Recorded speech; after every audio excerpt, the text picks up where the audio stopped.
Hey everyone, and welcome back to another episode of the Movie Mates podcast. I am Matthew, joined by my wonderful co-host and best friend. Callum.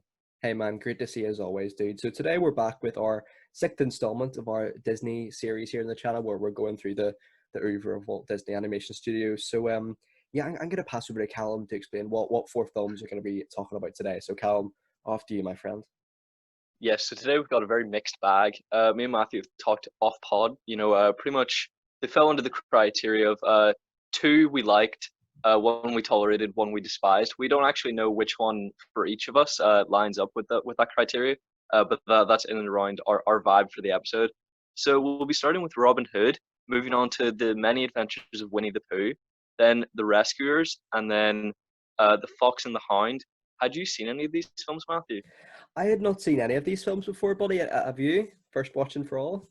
I may have seen Robin Hood like on VHS when I was like under Back 10, in the day, but yeah. no memories of any of these films. So we went in fresh as Yeah, bitter, absolutely. cynical old men. Yeah, Uh, you know, exactly, exactly. like Um, I do think I needlessly shit on like the Disney films because to be fair, there have been some highlights. There's been Sleeping Beauty, there's been 101 Dalmatians. That's pretty much it. But I really love those. And there's one that I really like today, and it's going to be one of the highest rated Disney films, in my awesome, opinion.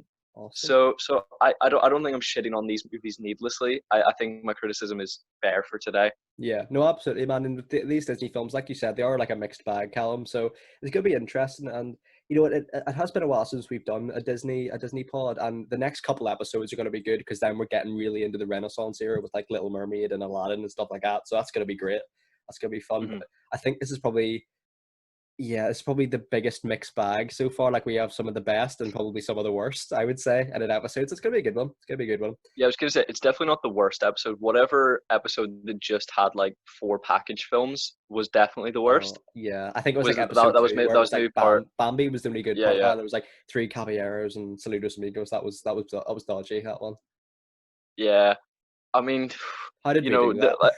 there was at least something to connect to in these films. Like there's one that I despised watching, but I could at least I could watch it and I didn't want to like hurl myself off a building like I did when I was watching those package Sure, films. sure.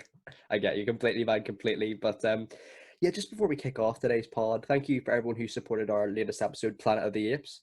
We really appreciate it. We'll be continuing that series over the next week or two. And yeah, thank you to everyone who's supported us recently. Be sure to like, comment, subscribe, all that good stuff. And yeah, shall we crack on with Robin Hood, right? Yes, sure. So I would say this is of the four films we're talking about today. I would say the most popular and the most well-known, well-renowned. It is not my favorite of today. This is the one that I tolerated. What would you what would be your general tone of the review? Yeah, man, I would say for this one, I would the word I would probably use for it is like serviceable. It's certainly not bad, but it's certainly not like upper echelon. You know, it's good. You know, if it's a sort of movie, if it came on the TV or something, I'd probably watch it if I had nothing else to do. But that being said, I wouldn't go out of my way to watch it. Do you know what I mean? Yeah, definitely. And I think I went into this film with like similar expectations as The Sword and the Stone, in Mm, that I was expecting a sure. classic retelling of or a retelling of a classic tale. And obviously, I don't know a lot about Robin Hood, so this was sort of refreshing to watch, and I definitely enjoyed it more than Sword in the Stone, whilst it was like a similar take on like folklore. Yeah, absolutely, absolutely. And I would say out of the four films that we're talking about today, well, maybe not out of the four because some of them are aimed at a quite younger audience, but I would say this one is definitely aimed at a much younger audience than previous films that we've talked about. You know, we've talked about 101 Dalmatians and Bambi and other films like that and Sleeping Beauty. Look, they're aimed at I would say a slightly older audience than this. But yeah, because there is a lot of like humor that does come from like Prince John and stuff because he's sort of like a bumbling king who doesn't know what he's not really capable in anything. So a lot of the humor does derive from him, I suppose. But I would say yeah, it's quite a young audience. I would say aimed at. Yeah, aside from the wee story about them wanting to hang Friar Tuck, aside from that, Mm, young audience. I did put that. Uh, That being said, hanging Friar Tuck is dark. Yeah, Yeah, but yeah, I agree with you. A lot of the humor is sort of like the bumbling nature of Prince John, and I sort of the humor for me kind of fell flat. Yeah. And I think that is just me being a cynical, bitter person. I'm I sure wouldn't I'm say, sure for a I wouldn't say child that, man. this is a funny experience. Sure. Once again, Matthew, we're going to talk about it again. There's an accent issue. Half Always of the main is. cast is Always is. American, half is English. I think it's an embarrassment. Why would you commit to making an English story if you can't at least have American actors pretending to be English? Like, It's a great that's point. the lowest bar that I could give them. You could at least have Yeah. people pretending to have an English accent, Sure. but just blatantly having American accents, it's upsetting to watch. And no, man, you're so right. Like Robin Hood is essential to like Nottingham lore in England, I suppose. And yeah, it's something about this film. Like I do have to give it credit in a sense. I think the theme of like vigilantism, robbing the rich to feed the poor. That's quite an interesting theme, to be fair. And it's Robin Hood for me, like he's not as much of a like the way we've talked about like Han Solo and stuff in Indiana Jones and how they're like they are good guys, but there's something like pretentious about them, and do you know what I Hmm. mean? But in this film, Robin Yeah, Hood, he actually seems like quite a nice guy, and yeah. yes, he like I sort of expected him to be sort of like a bit of a nomad, a bit of a maverick, but he actually just is a lovely guy. It turns out. Yeah, no, that is 100%. Like our notes have been mirroring and matching Very. all week. Yeah, no, because I wrote that I was expecting like the lovable rogue, a Han Solo type. That there's a bit of moral quandary, Mm, but they portray him as a straight up hero, and I'm glad because that really comes across well, and I'm sure absolutely, bro. that's an inspirational tale to children. Absolutely, dude, absolutely. And one thing about this film, I don't know if you noticed it as well, but there was like sort of strange black outlines in the character designs that really made them stand out from the environment in this. I don't know. I thought it was more, maybe it is the same in other Disney films. I just thought here it was a lot more noticeable. But that being said, the animation is still great for the time. Yeah, it's great for the time, but also did you notice in all of the films today, sort of a decline from previous films? I must say, apart from the Rescuers, which I thought the animation was probably the best it's been, nothing really you know, nothing really recaptures the magic from like Sleeping Beauty or 101 Dalmatians in that sense. Like it wasn't a strange decline, yeah. Yeah, I was gonna say, 101 Dalmatians probably has the most interesting animation aside from the many adventures of Winnie the Pooh. But quality-wise, I would say Disney did peak at Sleeping Beauty, and then obviously in the Disney Renaissance that we'll be talking about in just a couple of episodes. I would say the Little Mermaid is probably the peak, or Absolutely, or yeah. the next peak in animation at least. Absolutely, dude. Absolutely. So throughout the film, Robin Hood and Little John, they carry out several unbelievable heists, and the first that they do is that they steal a bunch of riches and jewels from Prince John, and there's one guard that just creepily watches Little John, who he believes to be a woman, and then wolf whistles at her, or wolf whistles at Little John, believing Little John to be a woman. Yeah. And honestly, that guard deserves whatever the king does to him after that. Piece of shit. Yeah, that's so true. Like to be fair, like Robin Hood's disguises. I don't know where he's getting all these from, and to be fair, he does go a bit extreme in some instances. Like I think he dresses up as a blind man at one point, and he has like a cane and like glasses, and I was just like, Yeah, oh, dicey. yeah, dicey. And it's just yeah, I don't think if anything that's probably standing out more than Yeah, just I being would a say fox. the stork costume is pretty incredible, but It's all good. the others piss poor. I agree. I agree. Yeah, I agree. To be fair, yeah.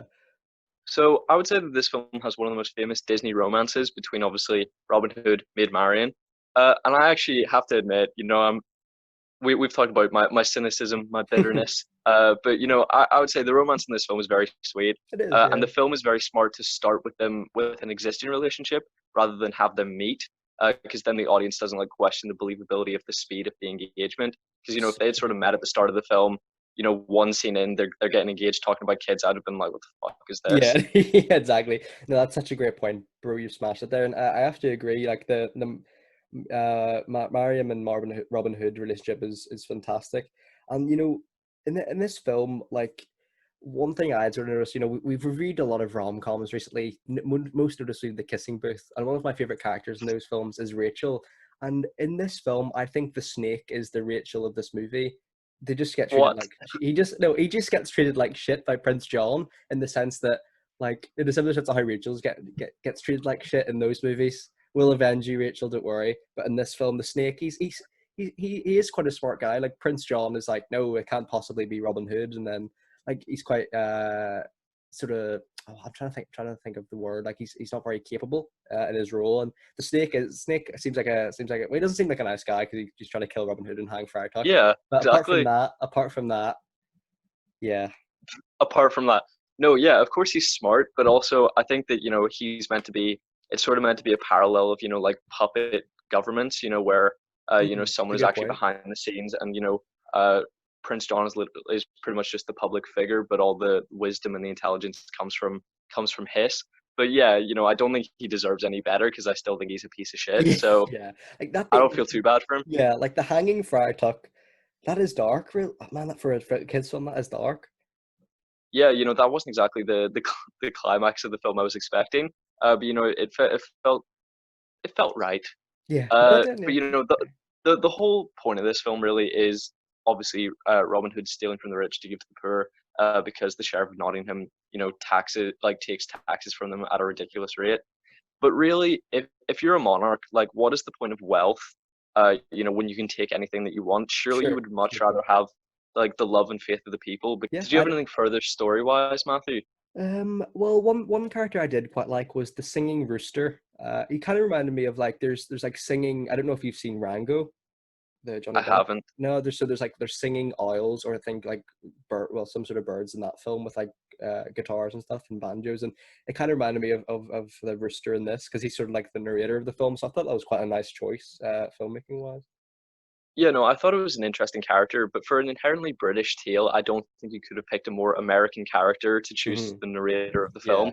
Because such a good point. he's singing like using a lute, like whilst well, I suppose a lute's like sort of an English instrument, but it looks like a lute but has banjo music, and he has a Yeah, southern accent, and he's just narrating this inherently British tale, and it felt tonally mismatched, yeah, mismatched.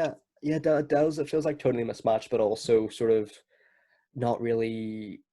I'm trying to think of the like not really reflective of the true tale in a sense. If it's like I don't get it. Like I think Americans having British accents, that's fine and stuff. But like for this, it feels like a very like integral to the story that Robin Hood is a British story, if you know what I mean, with the whole Yeah, Nottingham and they sort they of thing. just didn't try whatsoever. Yeah, Like I think actually, I mean I do think that the Sword in the Stone is worse.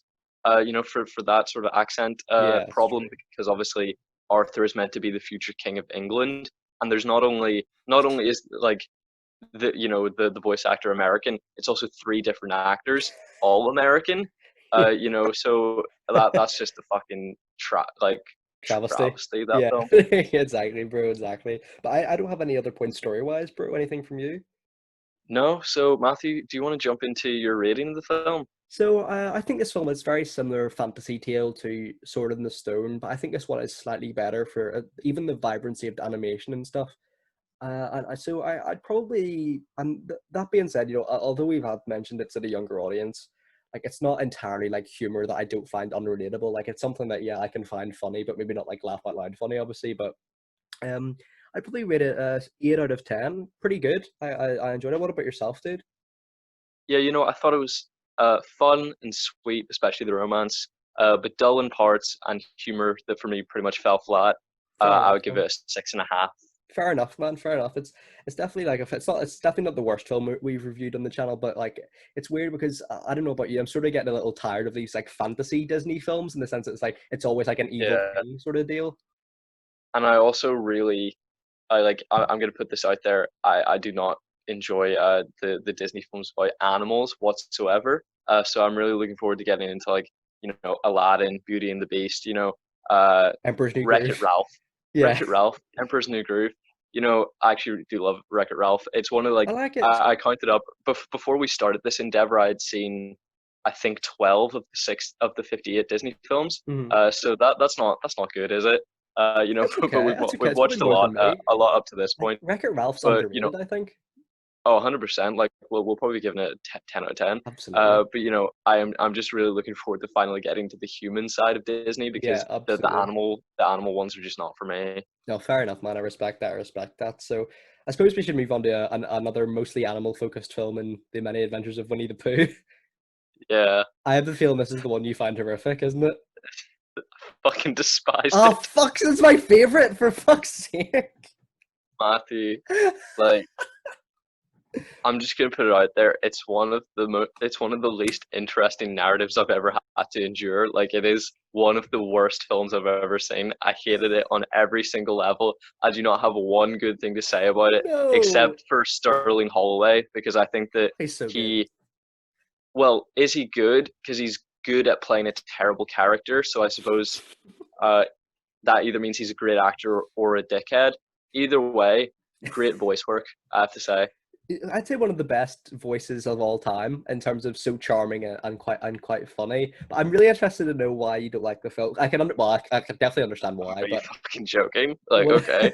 I mean, like, okay, we'll start with the music because it opens with a musical number, and I really thought by this point we would have moved past like the dreary, pointless music that doesn't have any impact or enhance the narrative. It's just them going like, "We're going on a walk into the woods." Like, wow, thank you. You've really Oh, enlightened me. Winnie the I Pooh. mean, just Like, like they're spoon feeding you with descriptions of them walking. Like it's just music wise, this is the worst Disney has offered so far. what is it? What is a poo? Sorry, that's a very. Yeah, no, That's a because very. then That's a very like like. because Tigger asked that, and then Pooh says you're on one. But like he's called Winnie the Pooh as though like a Pooh Bear is a thing, but like this character made It's an that a ice thing. cream. It's an ice cream. Yeah, it's an ice cream here. But Yeah. yeah, no, I don't think it has any historical bearing. But yeah, man, I can't believe I've written some notes here. I think you'll absolutely detest. I put these are my favorite collection of characters so far in any Disney film. See, I have to put it out there. I like every single character except Winnie the Pooh, but Winnie the Pooh is takes up 70% of the screen time. And Yeah, I think that yeah, they waste these other really interesting characters on this incredibly dull narrative. Because that's the fair. three narratives are, you know, Winnie the Pooh is stuck in a hole, Winnie the Pooh walks in the wind, and then Rabbit bullies Tigger. Like, it's like they're just so awful. Like See when you read it out like that, it does sound bad. It does sound bad, but yeah, yeah, yeah. Matthew, watching it seems bad as well. But like, we'll talk about why Pooh is just a piece of garbage. And like, we can open with the fact that he's just an arrogant little shit because he's repping his own merch. He has something called a Pooh clock, which is just like a wood version of him that pops out every hour. I don't think you can get more arrogant than that. Like, oh, I need to be woken by myself. Oh yeah, I know what you mean. Like, I think it's his love for honey. It does get old quick, but I just love it. It's something about it. Like, there's one great line I think he has where he's like, "Rabbit, I wasn't going to eat it. I just wanted to taste it." And I thought that was great. But like, I know what you mean. Like, but also he has a shotgun, doesn't he, under his bed? Okay. Yeah, Well, I yeah. mean, that just adds to the reasons I don't like him. But you know, if we want to, I will be very generous and say that this isn't necessarily the highest quality of Disney animation. This isn't where it peaked quality wise, but I think it probably has the most unique style and like the most vibrant. It's the most vibrant style that we've seen, Yeah. and it's obviously sort of fourth wall breaking. Showing the characters within a storybook, and it has very storybook like animation, and I actually appreciated that. Yeah, I think it's probably done this The to this last nice thing intentionally. I will say about this film. Like the character designs are very simple, aren't they, in a sense? But I think that works. I really like because it's sort of like a childhood imagination. So it's sort of like from a child's perspective of how they would act in real life and how they would look in real life. So I kind of like that, and I think it's a very interesting narrative. Christopher Robin's dad wrote the books for Christopher Robin, and then it's about Christopher Robin's like imagination of his teddy bear. So I think that's such a great idea. And Oh yeah, the backstory is great. I look forward to us talking about like Goodbye Christopher Robin with like Donald Gleason and Margot mm, Robbie. sure. The story behind Winnie the Pooh, really interesting. The story of Winnie the Pooh, Yeah. awful. Yeah, like one of my favorite films of all time, and also like one of the films I hold the most nostalgia for is The Heffalump, and I can't wait till we get into that. But no, that I haven't actually seen this Winnie the Pooh film before until today. I don't know. Maybe I'm looking at this film from a biased perspective because I love the Heffalump one so much. So I don't know, but it's interesting, man. Yeah, I knew that you loved Winnie the Pooh because we talked about this maybe a few months ago. When I was talking about upcoming episodes with Disney, and you Sure. were you were actually surprised to find out that this was a Disney-owned Oh property. yeah, yeah. So you didn't actually think we would be talking about this anytime soon, but I still expected you to hate this because I thought that you liked good Winnie the Pooh movies, which I know that they exist because I've seen them. And well, I mean, I hope that nostalgia doesn't fail me, and I don't hate Piglet's big is it like the Piglets. Piglet movie, Yeah, because I yeah, really love that, yeah. Me and I too. really hope that I don't find it trash now. Mhm. Yeah, no, I definitely can understand why someone would really hate this film for sure. No, I can definitely Yeah, understand that. I mean, Pooh just seems to like roll through people's lives and cause havoc. I honestly don't find like any redeemable qualities in this character, and like I have no idea why like these hosts of characters would want to be his friend. One thing about the characters in this film, buddy, is I don't know whether I'm confusing this with another Disney property, but is it true that the five characters in this are the five are supposed to be metaphors for like the five stages of grief? Have you heard There's this? been there's a couple of different interpretations. Some say that, some say that they're all representative of different mental illnesses. So there's definitely different ways to see it. I'm sure there's an argument that could be made for they're some of the seven deadly sins. So Yeah, I think probably. there's a lot of depth to the characters that I think that this film just doesn't No, utilize I well enough, agree with that. because Eeyore is actually my favorite character. He's in maybe two scenes, and they kind of portray him as an idiot, which I didn't find very respectful, because he's meant to be a character who's always down in the dumps, and he's the most clear comparison to a mental illness with depression. So uh, you know he's always been my favorite character, and I think he's maybe in two scenes. Yeah, he's not in One it is that true much. to form, and then the other is he says, "Oh, Oil, you should take Piglet's house," and people are like very clearly hinting that that isn't an option, and he's just you know he just doesn't understand. So I don't think that they gave him a fair Yeah, portrayal. yeah. That's the same. I'm the same. My favorite character is Kanga, and then Roo, and they're my favorites, but they're barely in it as well. Because it's disappointing because they were like the main characters pretty much of the Heffalump, so it's kind of sad that they're not in this as much because I love them. I think there's also a film called Springtime with Rue or some shit. I don't know if that actually comes under any of Cool. the studios that we're going to be talking about. With like obviously after we move past this, we're going to be talking about Disney Toon, and then we're going to be talking about like Blue Sky Studios, Sure. DreamWorks. I know you love a DreamWorks I movie. love a good You're a DreamWorks. Shark Madagascar Tale, fan, aren't you? Madagascar and Shark Tale, love it.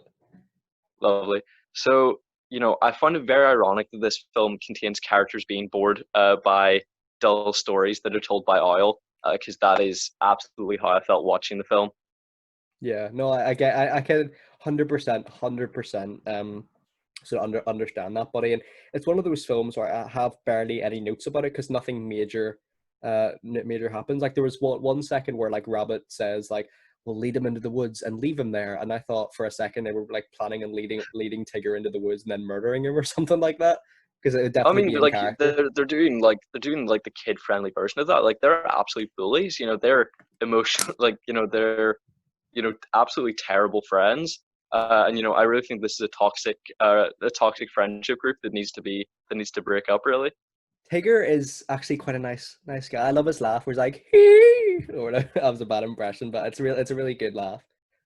Yeah, I was very borderline. I was like, do I love this character or despise him? And I Yeah, think that he rides just the line between the two, where I can, have a good time watching the character.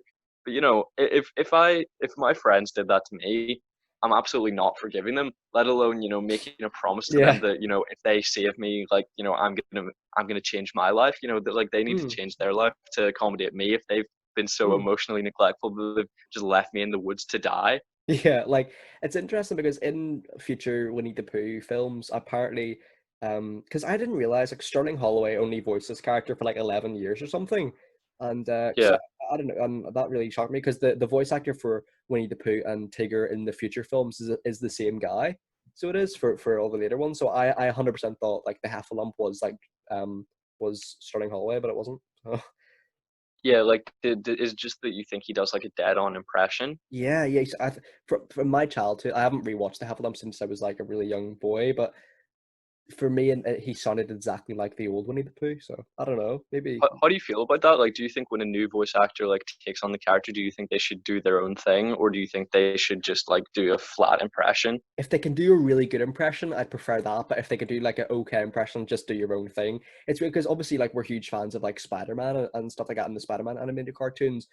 Like it's really hard to replicate what Christopher Daniel Barnes does with his voice. Like he's got a very distinguishable voice, but like I think actors like Josh Keaton and stuff, he did a Hmm. great job. So he did his own thing and I loved it.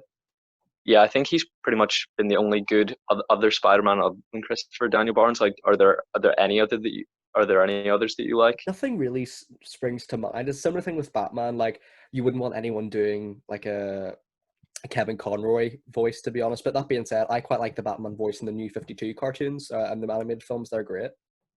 Oh yeah, yeah, yeah. No, I like when they do something different. I mean, obviously, I think if you're a staple of like a kids franchise, I think just for consistency and sort of to recapture the magic of the old films, I think it's nice to at least stick as close to the originals as possible. But yeah, sort of with like newer characters that are based on older material, like Spider-Man, Batman, that spawn like numerous new adaptations and different interpretations. I think Hmm. it's nice to see a different voice, especially Absolutely, when bro. they look visually different because obviously every Batman looks different, every Spider-Man looks different. So I think a new voice is nice. Absolutely, dude. Absolutely. So Matthew, I've given the film two positives so far, which are Sterling Holloway and the animation. I will give my final positive, and it's the only positive which is narrative based. Yeah. The one thing that I liked about this film was the psychotropic heffalump sequence, but that in itself is a daylight robbery of Dumbo. Oh yeah, So big this time. film is absolutely in the bin because like the only thing I like about the narrative they stole, so they can go fuck themselves. Yo, it's so true. It reminded me of that completely, and it's sort of we've talked about before, like Disney ripping off itself, but 100% it's Disney ripping off itself. But that doesn't excuse it because that's just lazy screenwriting in many ways. So yeah, no, Yeah, I'd have to agree with you, man. no, I mean, like Pooh is actually like one of the worst villains of Disney because he pretends to be a friend. Like anything good that Pooh does is by accident. And I think that the intentions of your actions are more important than the results. The one good thing he does in this film, no, the two good things he does in this film is, he accidentally plows Rabbit's fields, but that's when he's like destroying Rabbit's property, and he accidentally saves Piglet, but that's just when he's like floating in a river eating honey. Like they're 100% by accident, and both he's like celebrated as a hero. And I just don't think that that's like you're not a stand-up person if you take credit for something that you didn't mean to do. Yeah, that's such a great point what you said there, bro, about like your intentions being more important than the results. That's such an inspired look at it, and I'd have to agree with you completely. And for me, yeah, I know, I 100% can understand and sympathize with your point of view for sure, buddy.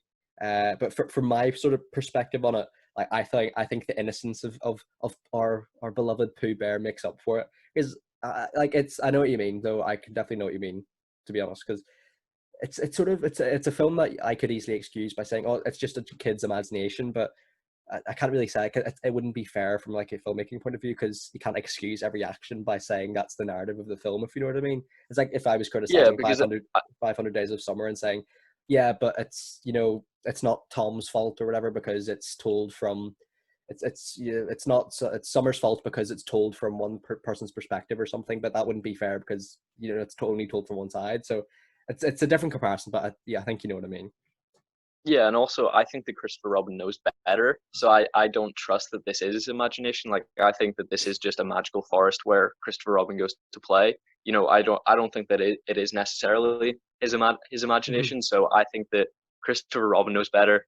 Winnie the Pooh knows better because he has better examples of people in his friends. Uh, and That's fair.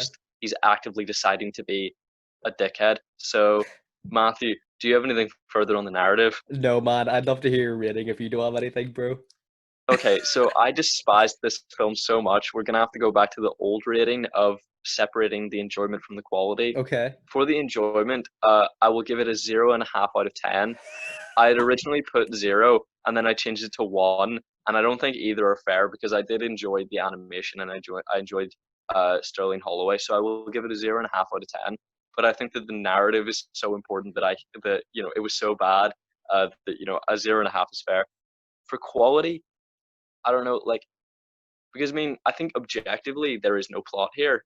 Objectively I think the plot is bad. I don't think that's like I don't think I could call that an opinion because I don't understand how anyone could find this like dull and meandering plot interesting. I know you did for some baffling reason, but I think the masses would agree with me. So for quality, there's Sterling Holloway, there's the animation, there's I guess some redeeming qualities in some of the characters because I do like Eeyore, I like Piglet. Uh, I don't like anyone else really. I like Kanga and Root. I don't like anyone else. I'm gonna give the quality a 5. I Fair. don't know I love that. because I feel like half of the factors behind the film are shit. No, I agree with you. I respect all your points completely, Callum, and I thought you made some fantastic ones. For me, entertainment wise, I'd have to give it have to give it a 10. And quality wise, I'd have to give it a 10. This is my favorite we've watched. So, oh god, no, it's definitely not the best, but it's definitely not the best well-made film. So maybe a 10's too high, but I'm probably looking on it back from like a future nostalgia sort of basis. I haven't seen the half one, but Yeah, for me, I'll probably rate it differently in the future. But yeah. right now, I mean, big fan. yeah. I mean, obviously, I gave this a 0.5 out of 10. I enjoyed this more than I did the package films. So whatever I gave the package films for enjoyment, I'm gonna give them all a 0 because I did actually despise them. Retroactively, I'd probably give them like a 1 or a 2 or a 3 or something. They're all getting zeros. This is getting a yeah. 0.5 because Love it. this like was one notch above the package films. Hmm. Uh, and I think quality wise, it's definitely above the package films. Actually, Cool. no, is it? I don't know. Mm, We'll see. Animation wise, surely, like it definitely looks better than the package films. But honestly, would I rather watch like this or like Fun and Fancy Free? Because I think Fun and Fancy Free is like, well, I mean that's not really a package film because it's just sort of like 2 segments. Like because this is 3 segments with the same characters. It's not a package film. Like what would you say like the best package film was? Uh, what was the Melody Time. what was the one with the tugboat and the ice skating? I think that was That was Melody Time, I think. Melody Time then. Yeah. Whatever one Yeah, had the okay, ice I'm skating I'm and the gonna go for tugboats. that. I like that one. Like, well, I was gonna ask you, would you rather watch Winnie the Pooh or that? Winnie the Obviously, Pooh. Winnie the Winnie Pooh. the But Pooh. for me, I genuinely don't know. It's a I hard think one. both Yeah. would be a painful endurance, honestly. Yeah. No, I can respect that. Callum as always, dude, for sure. I can definitely see why. Like Yeah. someone would find this film boring and dull and not good, 100%. But to a film, I suppose that we don't have a lot to say about, but No, almost nothing, The honestly. Rescuers. Yes, but that is because our longest notes are usually taking the piss out of a film, or if it's like the greatest film of all time, there'll obviously be a lot to discuss. Sure. Sort of in that vein, I had probably like twice the amount of notes for The Kissing Booth than I did for Citizen Kane. So obviously, amount of notes doesn't account for quality. It's usually that we're taking the piss out of it. So the reason I don't have much to say is because I liked every single part of this film, That's great, man. especially the character of Bernard, because I would say unlike most characters in the Disney filmography, this character is like entirely without ego. He's in fact like pessimistic of his potential.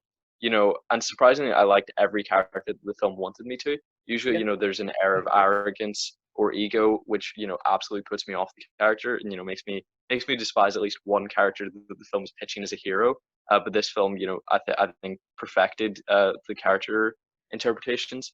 Yeah, I think you've smashed it there, bro. Bernard, voiced by the amazing Bob Newhart, and I think it's probably, finally we've got like an original Disney film, pretty much. Although it's based on books, but finally it's original concept. It's a good concept for once about like a sort of like a crime, sort of whodunit, sort of kidnapping, United Nations crossover. It's interesting. It's fresh, and it's not something I Yeah, would have expected from this. So man, massive kudos to Disney for this one. I'm surprised this isn't like a cult classic. Maybe I mean it I probably know. is, but I don't know. It was the first Disney like animated film to ever get a sequel. I can So see why. there must have been great popularity. But from memory, sort of like Basil the Great Mouse Detective actually seems to have sort of a similar narrative, like a kidnapping and then a mystery of like who done it. It seems to have All the similar mice. shades. Yeah. But yeah, a lot of mice. And I'm looking forward to watching that film, and I hope that it isn't exceptionally similar because I don't actually really remember like the full grasp of the narrative. But for the first time in I think all of Disney to this point, we see maybe this is the first time we see humans and animals interact with each other because they're both able to speak. Uh, you know, they're able to speak English with one another. Do you think we had seen this before? I don't think so, dude. I think this is probably the first time. I'm trying to think other 100 Mile Dalmatians, no. Lady and the Tramp, no. No, I think this is probably the first. Yeah, so it's Yeah, and refreshing one. It's refreshing. I thought that was really cool to see because I've said to you that I sort of struggle with the Disney animated films that star animals because I think there's a struggle to sort of relate to them because obviously a human relates better with humans. Yeah, But I think that giving these characters such rich personalities and having human characters that also interact with the main animal characters, I think it's perfected the sort of empathetic connection that they've wanted me to have with animals like throughout their entire time of making films. yeah. And one thing about this film, I think this is such an incredible animation leap. It's so fluid this time. And New York is always such a great setting for a film, no matter live action or animated. So, that was great to see. And it's weird because it kind of reminded me of, in a weird way, the animation style, like Spider-Man the animated series. But Spider-Man the animated series does it in a bad way, where it's like a 3D style, where like Spider-Man swinging through the city, but it's like a 2D Yeah. animation on a 3D animation. Whereas this film, it's like sort of like I can't really describe it, but there's like a helicopter scene, or like there's like a moving 2D image, but also on a moving 2D background, so it looks cool, it looks fluid. So that was incredible stuff. Yeah, I mean, I don't know if you remember this. There is one shot from Spider-Man the animated series that is one of the worst things I've ever seen, and it's like a CGI like fairy that moves in front of the screen, and like I don't know, it's this one scene that just stuck out to me, and it's one of the worst things I've ever seen. Like, if I rewatch it, like I'll try and find it, but Brilliant. it is genuinely awful. Yeah. But nothing about Chef's this film's kiss. awful except for obviously Medusa is just a dumb idiot. Because instead of getting like a random girl from a random orphanage, obviously you should just like obviously you should just employ like a small established criminal that will comply with your orders. That is much easier than just like you know obviously now you've committed a kidnapping of a child, and like Yeah. I assumed that she was going to murder her at the end, so you're also wanted for murder probably. But if you just hire a small criminal, Oh yeah. like Solves the job's problem. done, split the loot. It's an absolute win-win Absolutely. situation. Yeah, absolutely. And one thing about Medusa I really liked was like her character design. She kind of reminded me of like a Cruella de Vil type of situation here, and I thought that was fantastic. I don't have anything else to say, man. I don't have anything else. One thing I do have to say, I love the relationship between Bianca and Bernard. They seem so sweet together because he's sort of like, oh no, I'm just a janitor or whatever, and she's like, no, I'm picking you for the mission. So I thought that was so sweet. She believes in him and stuff, and also, I think the crocodiles, they're called Nero and what's the other crocodile called? Brutus. Brutus. Like, but crocodiles for dogs is awesome, but also quite unnecessary. Just get a dog. Just get a dog. You know what I mean? Yeah, I mean, I guess it's just advantageous when you're in the swamp, regardless. But Yeah, fair yeah, it point. is. They're obviously not going to be too useful when you head back to New York. Yeah. You know, like this film was fun. It mostly kept my attention, which is rare for a Disney film. Honestly, I'm usually on my phone the entire time. I was maybe only on my phone for 10%, so they did a good job. Absolutely. Yeah. Matthew, if you were to rate the film, where would you go? So I think this film's quite an underrated classic, in my opinion, quite a cult classic, and I had a good time with it. Perfectly fun, very similar sort of, I would say, to my rating of Robin Hood. So I'd have to give it an 8, man. I had a good time with this one. What about yourself, bro? Yeah, I had a great time. As you said, absolutely underrated. 9 out of 10. Brilliant, man. That was a good. It was a short but sweet. Yeah, I think that's maybe aside from like make mine music. I think that's the shortest review we've given. But I think we hit all the major points. Not a lot happens of note, but everything that does is great. Yeah, absolutely, bro. Absolutely. So, I suppose that you want to move on to our fourth and final film of the day, Fox and the Hound. Yes, I would say this is the one that I was looking forward to least. I thought that it would be the most boring. It's certainly the most long. Yeah. There are long stretches of dullness, in my opinion, but it was certainly not the worst of today's offerings.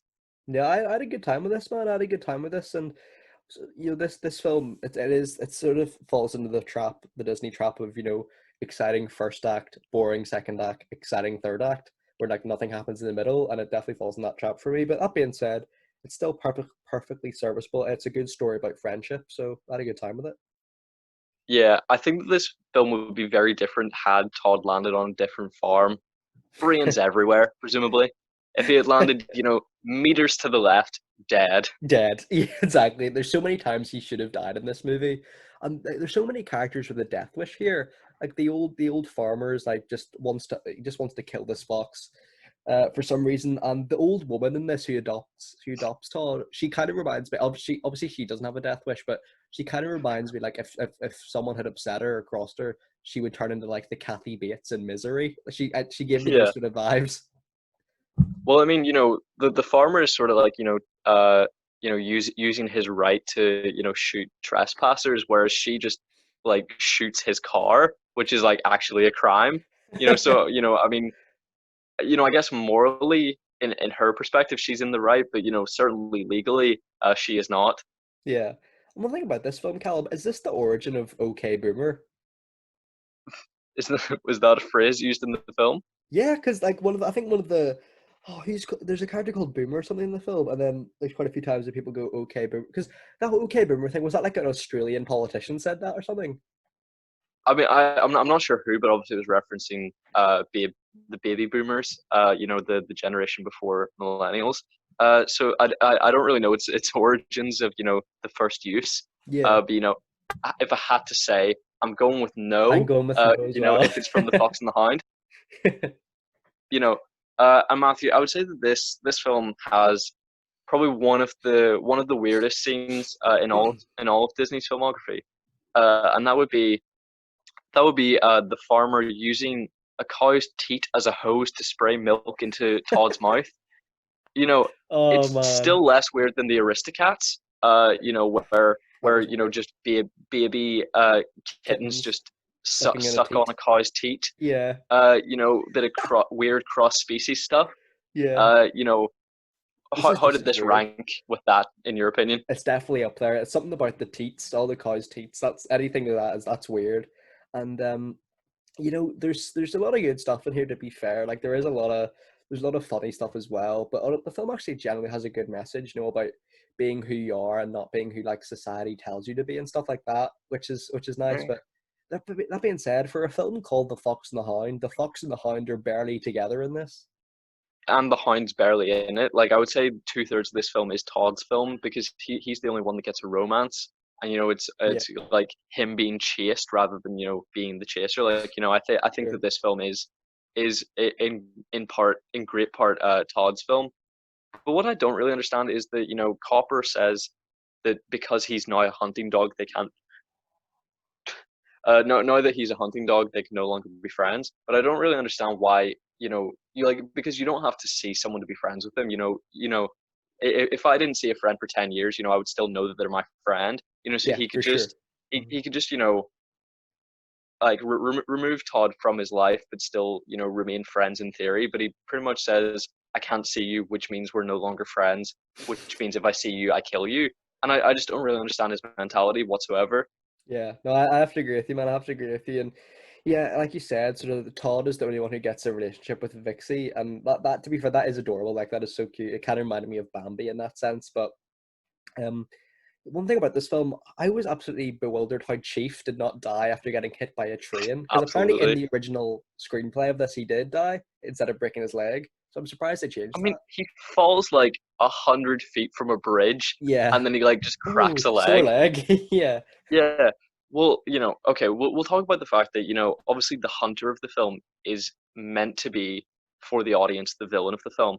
But for me, very clearly, the villain of the film is Copper. You know, Yeah. like genuinely not making a joke.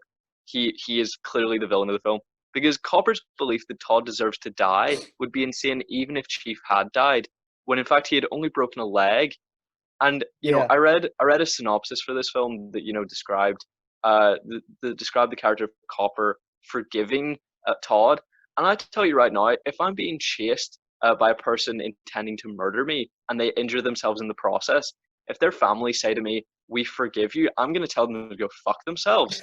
You know, if someone forgives me for a murderer, snapping their leg, fuck off. It's a similar situation, bro, to like a thief robbing the house, but then getting injured whilst robbing the house, and then suing the people he was going to rob. It's a very similar sense to that. Exactly. But like, no, I 100% think you're right, bro, for sure.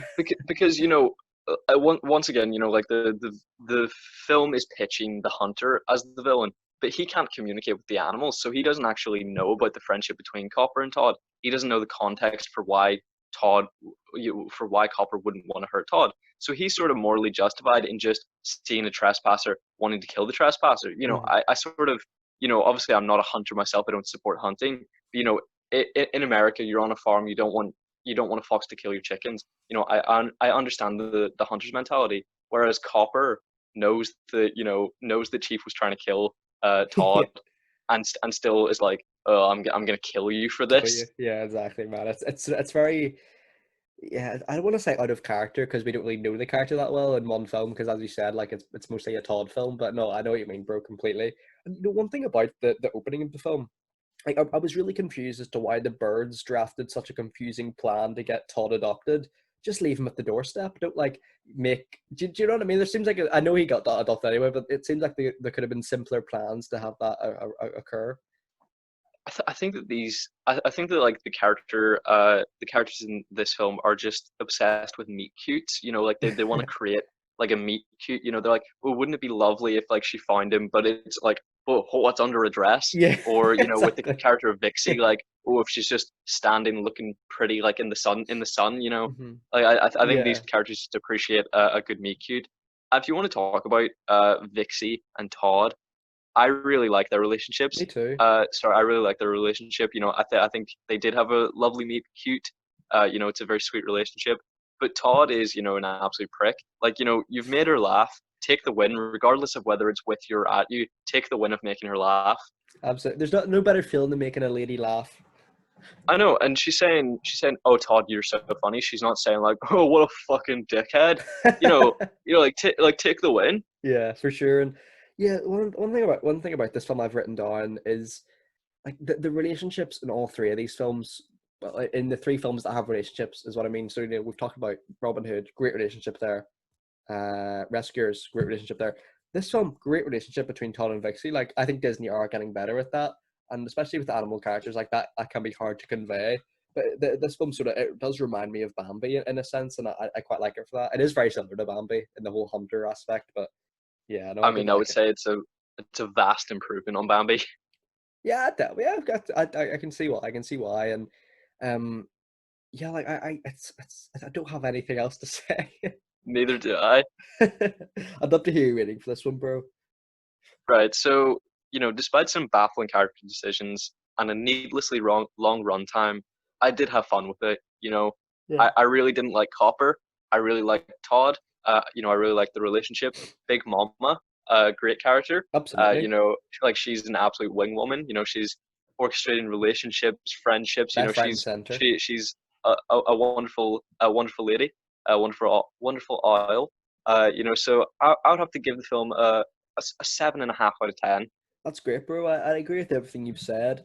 For me, I think this is a perfectly serviceable film. Yeah, I didn't think it's the best, but it's still definitely not the worst. And one thing that blew me away is Kurt Russell is Copper in this as well, which is a cool Yeah, little nod. So for me, I'd have to give it about a 7. I had a good time with this, man. yeah. I mean, I think that we've been quite fair with our ratings today. Uh, well, Maybe I we've had a bit haven't, of a but we've had a bit of a punch up with Winnie the Pooh. You know, I'm sure the truth lies in the middle somewhere because I don't think I don't think anyone aside from you would consider it a perfect film, Winnie the Pooh. And I'm sure not a lot of people would consider it the chore that I find it. So I'm sure that audience consensus lies somewhere in the middle. But I think there was one film that I looked up and I genuinely hate, but it was like 100% on Rotten Tomatoes. I don't know what it was. I I think was it was looking up one a of the film and it four was like today. 100%. I think it was a Disney film that was 100%, but I can't remember what it was. It might have been Robin Hood because I was sort of like it's kind of a serviceable film, and then I think it maybe had 100%. I'll have a wee look here. Okay, Robin Hood was 54%. Maybe it was the on Rotten Rescuers. Tomatoes. Yeah. Rescuers was 80%. I think it might have been Winnie the Pooh that was 100%. I hope it's not. Uh, it is 100%. Get fucked. Yeah. 92% of Google users like this film. It has a 7.6 on IMDb. That's very What high. is wrong with these people? But no, I suppose, man, shall we nip into future episode chat? Yes. So obviously, we've been covering Planet of the Apes, so we'll be continuing that series of episodes very soon. But our next immediate episode, we'll be talking about American crime films, very specifically. I didn't realize when I chose the four films that we have for you for that episode, they're actually all from the '90s as well. The Good the decade. the first that we're doing is Goodfellas. These aren't going to be in chronological order, but Goodfellas, Heat, The Fugitive, and give me a second. Something. Oh, something. Oh, I know. Usual suspects. Usual The suspects. Usual Suspects. Yes, I was right on it, but yes, you got in there first. But yes, we'll also be talking about The Usual Suspects, which I'm very excited to watch all of those. I am Me sad that too. I know the ending to The Usual Suspects. I'm looking forward to these 4 films, man. It's gonna be a good one. Obviously, we've done American classics. We've done like classic American horror films. We're now doing classic American crime films. So it's gonna be fun. It's gonna be fun. Yeah, And yeah, so sort of this week, I suppose it'll be crime films, and then probably Planet of the Apes, and then Disney Part 7, I suppose. yeah, That should be fun, man. That should be fun. So yeah, shall we wrap up the episode then, bro? sure, yeah. Been a pleasure recording with you today, Callum. Thank you again for introducing me to these 4 films. And I appreciate it, man. And it was great recording with you. Thank you to everyone who has liked, subscribed, commented. Be sure to comment your thoughts on these films down below. If you've seen Winnie the Pooh, let us know. We'd love to hear your thoughts. And yeah, thank you very much, everyone. Thank you very much, Callum. Take care and bye bye. Bye bye.